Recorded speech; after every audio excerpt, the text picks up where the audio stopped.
Un saludo a todos nuestros hermanos de Templo Belén. Es un gusto estar con ustedes una vez más en esta oportunidad para compartir un fin de semana donde ya estamos en pleno diciembre y por supuesto empiezan los aires, los olores, los sonidos de la Navidad.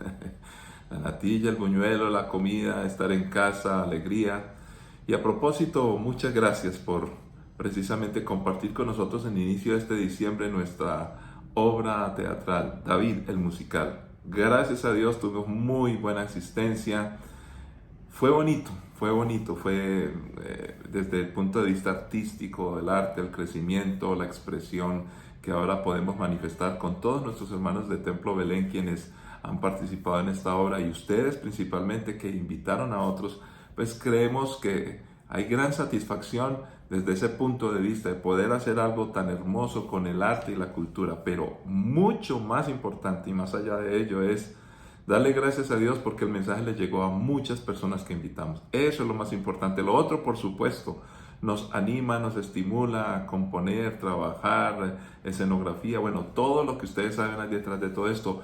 Muchas personas, no podemos nombrarlos a todos, algunos no actuaron, no cantaron, no compusieron, no pintaron, en fin, no trabajaron como en esa parte directa con la obra de teatro, pero participaron de miles de formas, ayudando, invitando, colaborando, cargando cosas, bueno, en fin, todos juntos. Y usted que sencillamente adquirió la manera de entrar e invitar a otros, pues es tan importante, todos lo hicimos, le damos gracias a Dios. Pero hacemos oración misionera para continuar con la enseñanza en el día de hoy que nos va a ayudar a entender un poquitico la historia de David ya desde la visión de Dios, por qué él era el hombre conforme el corazón que Dios quería.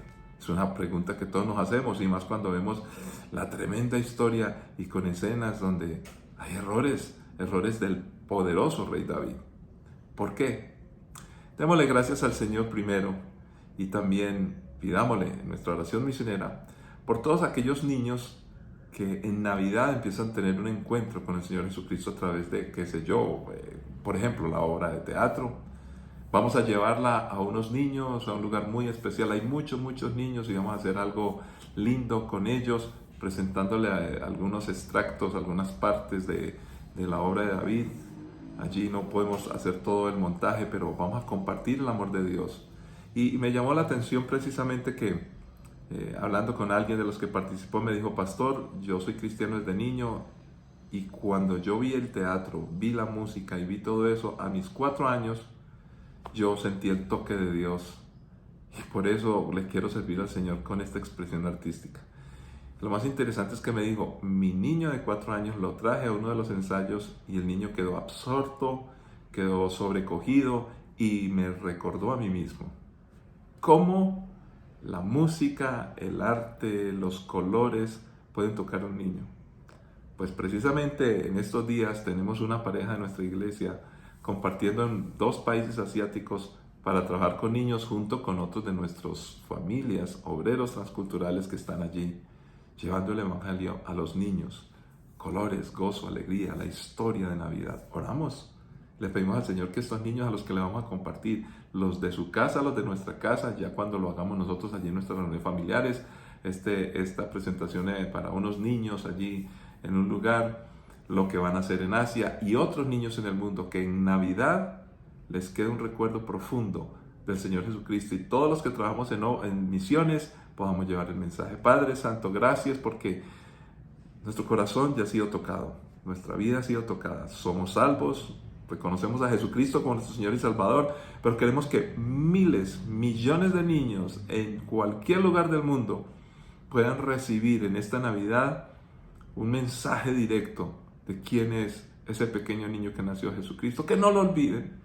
Toca sus vidas y sus corazones con tu Santo Espíritu y ayúdanos a nosotros en el esfuerzo que hemos hecho y lo que vamos a hacer en estos días en nuestras casas o presentaciones o cantos, que vamos a participar compartiendo el Evangelio a los niños, que les quede el toque poderoso del Evangelio, así como lo hacen nuestros hermanos alrededor del mundo, aquellos que hemos enviado en otros países y otros sitios, para que tu palabra corra desde aquí hasta allá, hasta lo último de la tierra. Ahora te pedimos que hables a nuestras vidas y corazones con tu palabra, en Cristo Jesús. Amén. Una de las cosas que más me encanta es compartir el mensaje del Señor y amplificar la palabra. Me refiero con la misma Biblia podemos entender la Biblia. Y vamos a leer hoy muchos textos bíblicos, pero hay una conexión increíble. Ahora, por supuesto, eso lo hizo Dios, no lo hice yo. Obviamente, yo tomo los textos y vamos a recuperar, o no recuperar, vamos a recordar lo que vimos en la obra de David el musical y de pronto las lecturas que hemos hecho y respondernos a una pregunta interesante. Por eso hoy queremos hablar, Dios, aquí está mi corazón. Dios sabe cómo está tu corazón y cómo está mi corazón. Pero tomemos como referente a David. ¿Cómo era el corazón de David? Hechos 13, 20 al 22, no lo recuerda. Dice así la palabra del Señor. Todo esto llevó cerca de 450 años. Después de eso, Dios les dio jueces para que gobernaran hasta los días del profeta Samuel. Luego el pueblo suplicó por un rey y Dios les dio a Saúl, hijo de Quis, un hombre de la tribu de Benjamín que reinó durante 40 años. Pero Dios quitó a Saúl y lo reemplazó con David, un hombre de quien Dios dijo, he encontrado en David, hijo de Isaí, a un hombre conforme a mi propio corazón. Él hará todo lo que yo quiero que haga. Padre, gracias, es tu palabra. Como siempre, con suma urgencia, la necesitamos. Así que háblanos en Cristo Jesús. Amén. Muy bien, ese es el texto que nos hace cuestionarnos cómo David, conociendo su historia, se le llama a David el hombre conforme el corazón de Dios. Dios lo dice, he encontrado el hijo de Isaí, David, un hombre conforme a mi propio corazón. Ahora bien, miremos el texto de la historia en la voz del profeta Samuel. Primer libro de Samuel 13 y 14 nos dice: ¡Qué tontería!, exclamó Samuel. No obedeciste el mandato que te dio el Señor tu Dios. Si lo hubieras obedecido, el Señor habría establecido tu reinado sobre Israel para siempre. Pero ahora tu reino tiene que terminar porque el Señor ha buscado a un hombre conforme a su propio corazón. El Señor ya lo ha nombrado para ser líder de su pueblo, porque tú no obedeciste el mandato del Señor. Bueno, aquí encontramos una directa alusión a dos personajes, Saúl y David, los vimos en la historia. El uno obedeció, el otro no obedeció. El uno no tuvo el corazón como Dios esperaba, y David sí tuvo el corazón como Dios esperaba. Ahora eso decide que Dios esperaba, no es que Dios fue sorprendido por Saúl o por David. Dios nos conoce de antemano. Pero definitivamente este contraste nos ayuda a entender y a cuestionarnos a nosotros mismos, porque tal vez en algunos momentos parecemos David, en algunos momentos parecemos Saúl, con sus errores y con sus aciertos. Entonces yo creo que más profundamente, ya desde lo teológico, Dios está mostrando su intención y objetivo. Quiere un corazón, pero también nos ayuda a entender que ese corazón debe ser transformado. Algunos pensamos que David ya era así. No. ¿Qué pasó? ¿Qué sucedió? Y vamos a anotarlo. Sigamos en el primer libro de Samuel 16:7. Pero el Señor le dijo a Samuel: no juzgues por su apariencia o por su estatura, porque yo lo he rechazado. El Señor no ve las cosas de la manera en que tú las ves.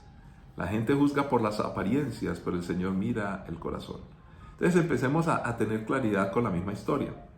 Cuando dice acá, cuando Samuel estaba reconociendo a los hijos de Isaí, y dice: no, Samuel, tú eres mi profeta, vas a escoger, pero a los que tú piensas que son, esos no son, yo los he rechazado. Este rechazo de parte de Dios no se refiere a que los descarta, los echa, los abomina, los detesta, jamás. Dios no hace eso, Dios quiere acercar a las personas, pero dice que no lo he designado.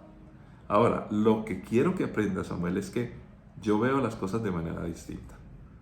Por eso nosotros debemos reconocer que el mundo nos impone unos criterios y unos indicadores para escoger o no las personas. Pero Dios va mucho más allá. Conoce tu corazón y conoce mi corazón. Ahora, repasemos de nuevo la pregunta. ¿Cómo puede ser David un hombre con sus errores muy particulares? Bueno, también nosotros cometemos errores, pero los que conocemos de su historia, conforme el corazón que Dios desea. Podríamos pensar en varias cosas que la Biblia nos da pista. Uno, que David fue adorador. Y cuando encontramos que es adorador, dice la Biblia, el dulce cantor de Israel. Segundo libro de Samuel 23:1. Estas son las últimas palabras de David. David, hijo de Isaí, David el hombre que fue elevado tan alto, David el hombre ungido por el Dios de Jacob, David el dulce salmista de Israel declara. Fijémonos cómo se está nombrando a David, y un gran hombre. La misma palabra lo dice, pero ¿cómo llegó a hacer esto? Bueno, también podríamos recordar que David aparece como un jovencito, pastor de ovejas, pero ¡qué valentía! Entonces, por ser valiente. O también aparece dispuesto, sin ningún temor, arrojado y hacia adelante y firme, con decisión. Yo voy a enfrentar a este Goliat. Ahora bien, podríamos decir que es la suma de todas las anteriores. Dispuesto, valiente, adorador, buen hijo, bueno, ¿y cuántas otras más podríamos sumar? Pero, ¿qué otra opción más clara y concisa nos ofrece la palabra del Señor? Vamos a encontrar la obediencia como indicador de un corazón que le agrada a Dios. Dios descartó a Saúl por ser desobediente, pero de todas maneras, ¿hasta qué punto podríamos nosotros decir que David fue obediente? Se sujetó a su rey, pero codició a la mujer del prójimo, desobedeciendo así la misma ley de Dios. Miremos lo que nos dice Deuteronomio 5:21. No codicies la esposa de tu prójimo. Tampoco codicies la casa de tu prójimo, ni su tierra, ni su siervo, ni su sierva, ni su buey, ni su burro, ni ninguna otra cosa que le pertenezca. Bueno, aquí dice que todos nosotros de una u otra manera tenemos problemas con la codicia. ¿Por qué? Porque están los mandamientos, es la naturaleza del hombre, fallamos. Todos, como hacemos todos, somos capaces de codiciar cosas, a veces en secreto. Y eso nos hace desobedientes a las cosas de Dios. Pero todos nosotros somos capaces de enojarnos por los hierros, por los errores que cometen los demás, sin reconocer los propios. Y yo quiero que pensemos en esto detenidamente. ¿Por qué? Recordemos, segundo libro de Samuel 12:1, lo que nos dice. Y aquí vamos a encontrar la relación. Pura Biblia. Por lo tanto, el Señor envió al profeta Natán para que le contara a David la siguiente historia. Había dos hombres en cierta ciudad, uno era rico y el otro pobre. El rico poseía muchas ovejas y ganado en cantidad. El pobre no tenía nada, solo una pequeña oveja que había comprado. Él crió esa ovejita, la cual creció junto con sus hijos. La ovejita comía del mismo plato del dueño y bebía de su vaso, y él la acunaba como a una hija. Cierto día llegó una visita a la casa del hombre rico, pero en lugar de matar un animal de su propio rebaño, de su propia manada, tomó la ovejita del hombre pobre, la mató y lo preparó para su invitado. Entonces David se puso furioso. Tan cierto como el Señor vive, juro, cualquier hombre que haga semejante cosa merece la muerte. Debe reparar el daño dándole al hombre pobre 4 ovejas por las que le robó y por no haber tenido compasión. Entonces Natán le dijo a David, tú eres ese hombre. El Señor, Dios de Israel, dice, yo te ungí, rey de Israel, y te libré del poder de Saúl, te di la casa de tu amo, sus esposas, los reinos de Israel y Judá, y si eso no hubiera sido suficiente, te habría dado más, mucho más. Porque entonces despreciaste la palabra del Señor, hiciste este acto tan horrible, pues mataste a Urías, el hitita, con la espada de los amonitas y le robaste a su esposa. De ahora en adelante, tu familia vivirá por la espada, porque me has despreciado al tomar a la esposa de Urías para que sea tu mujer. Esto dice el Señor, por lo que has hecho haré que tu propia familia se rebele en tu contra, ante tus propios ojos daré a tus mujeres a otro hombre, y él se acostará con ellas a la vista de todos. Tú lo hiciste en secreto, pero ya haré que esto suceda abiertamente a la vista de todo Israel. Qué tremendo acto que encontramos acá. Y por eso debemos de tener mucho cuidado. Nos mortifica el error grotesco, eso a nuestros ojos, de los demás, el cual muchas veces ni nos deja tener en paz. Murmuramos, criticamos a aquellos que son espirituales o que son hermanos nuestros, y los criticamos porque se equivocan. Rompemos relación con ellos en nombre de lo malos que son. Condenamos a aquellos que creemos culpables, eso según nuestro juicio. Pero en algún momento de la vida tenemos que reconocer lo que le pasó a David. Como dijo alguien, cuando hacemos pistola de esta manera, estamos señalando hacia allá, tenemos un dedo que señala hacia nosotros. Esa es una pregunta que todos nos debemos hacer. ¿por qué David desobedeció a la ley? Desobedeció a lo que Dios pedía, y sin embargo a este Saúl se le dijo: eres desobediente, lo pierdes todo. Es una pregunta muy interesante que todos nos podemos hacer. Este otro asunto tan importante que encontramos en la Biblia, segundo libro de Samuel 12, 22 al 23, nos va a ayudar a entender cómo era el corazón de David. Dice, ante la historia de este pasaje, recordemos que David tuvo un hijo con Betsabé, y este hijo se enferma. Ahora, no podemos decirle el hijo del pecado, no, el pecado lo tuvo David. Este hijo no es el culpable, pero aunque esta historia es muy triste, debemos comprender que hay una respuesta en la Biblia. ¿Por qué los niños sufren? Por culpa de nosotros, los padres. Ahora, yo sé que muchas veces los hijos cometen errores de su propio arbitrio, de su propia decisión, pero déjeme decirle, muchos, si no la mayoría de los hierros de nuestros hijos tienen un factor común: los padres. Entonces, los errores de David llevan a esta situación. El niño está a punto de morir. Y mire, resulta que él ayunó, oró, hizo de todo. El niño termina muriéndose. Y le preguntan, o se pregunta a todo el mundo: David, ¿cómo es posible que estabas tan desesperado y se muere el niño? Todos tenían miedo de decirle a David: mira, el niño se murió. Hay del que le cuente a David que el niño se murió. Pero miremos qué nos dice la Biblia. Capítulo 12, versículo 22 al 23.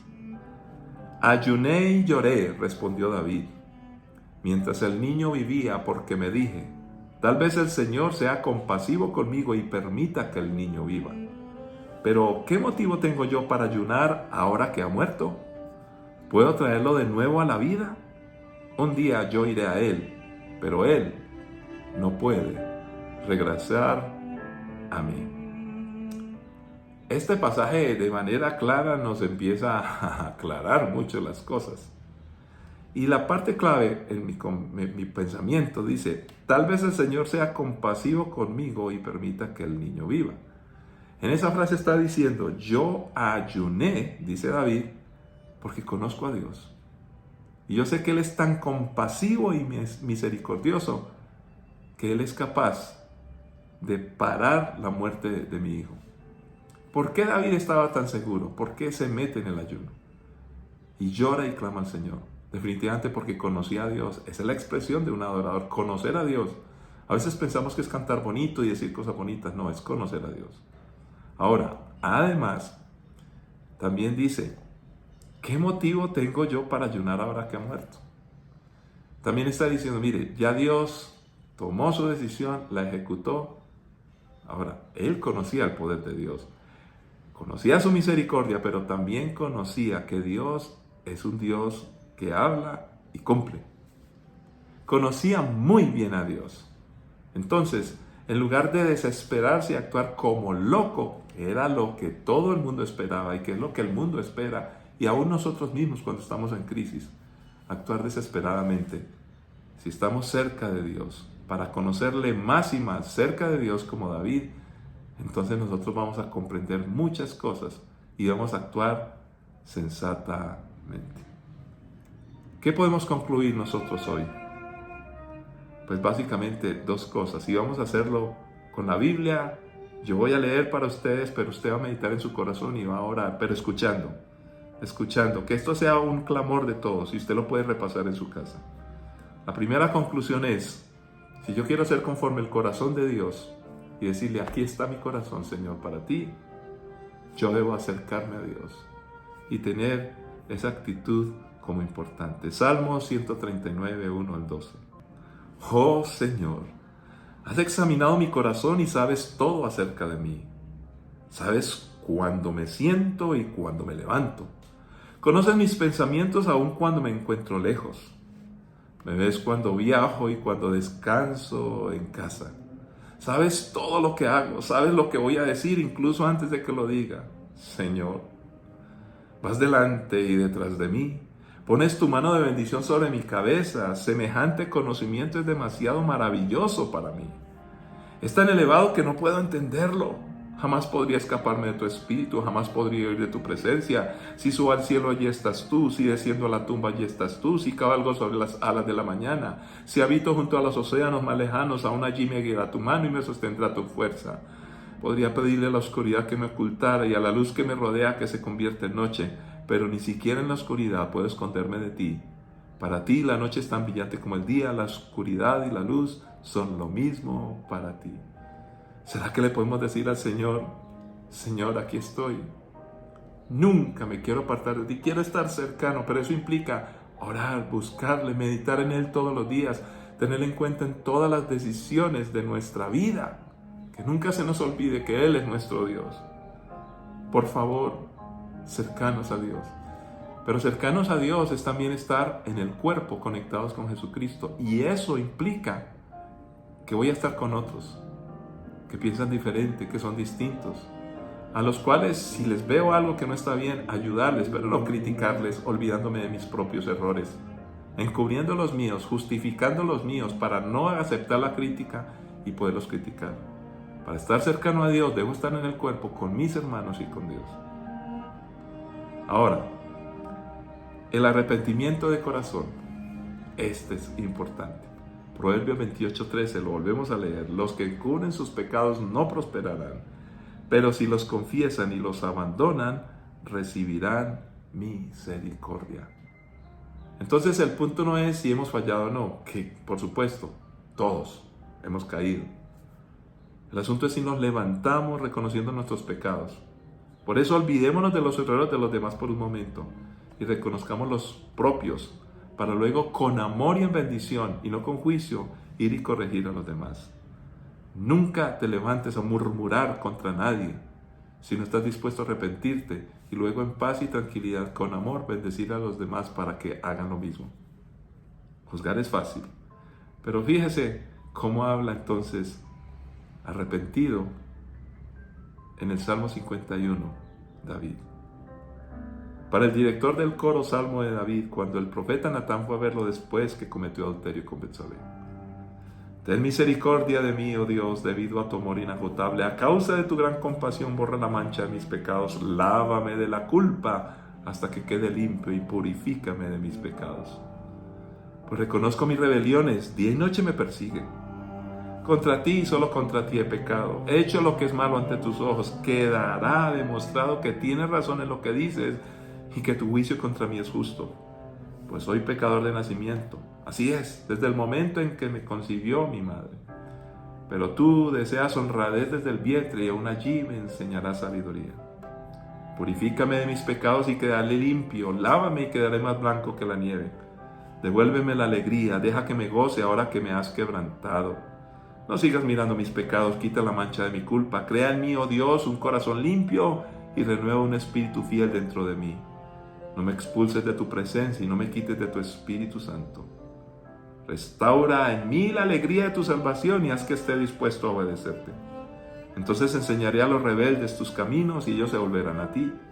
Perdóname por derramar sangre, oh Dios que salva. Entonces con alegría cantaré de tu perdón. Desata mis labios, oh Señor, para que mi boca pueda alabarte. Tú no deseas sacrificios, de lo contrario te ofrecería uno. Tampoco quieres una ofrenda quemada. El sacrificio que sí deseas es un espíritu quebrantado. Tú no rechazas a un corazón arrepentido y quebrantado, oh Dios. Mira a Sión con tu favor y ayúdala. Reconstruye las murallas de Jerusalén. Entonces te agradarán los sacrificios ofrecidos con un espíritu correcto, con ofrendas quemadas y ofrendas quemadas enteras. Entonces volverán a sacrificarse toros sobre tu altar. Y concluyo diciendo sencillamente esto: ¿cómo yo tengo un corazón y un espíritu quebrantado delante de Dios?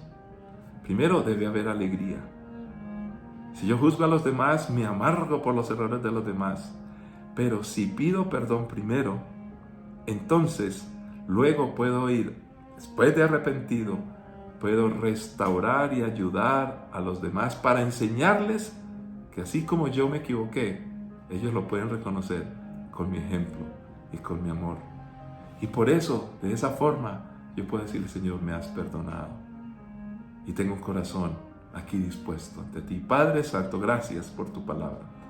Gracias por esta historia. Hemos orado con tu palabra. Que estos salmos, Señor, tan importantes en la vida de David, se conviertan también en nosotros. Aquellos salmos que nos indican una cercanía, que nunca nos olvidemos de ti, porque nos conoces tal como somos. Pero que a la vez nosotros estemos dispuestos a decirte las veces que sea necesario: mira mi corazón y restáurame, perdóname, porque he pecado. Y entonces, así, con un corazón dispuesto, Señor, harás maravillas y cosas grandes para que te honre y para que pueda bendecir a otros en Cristo Jesús. Amén.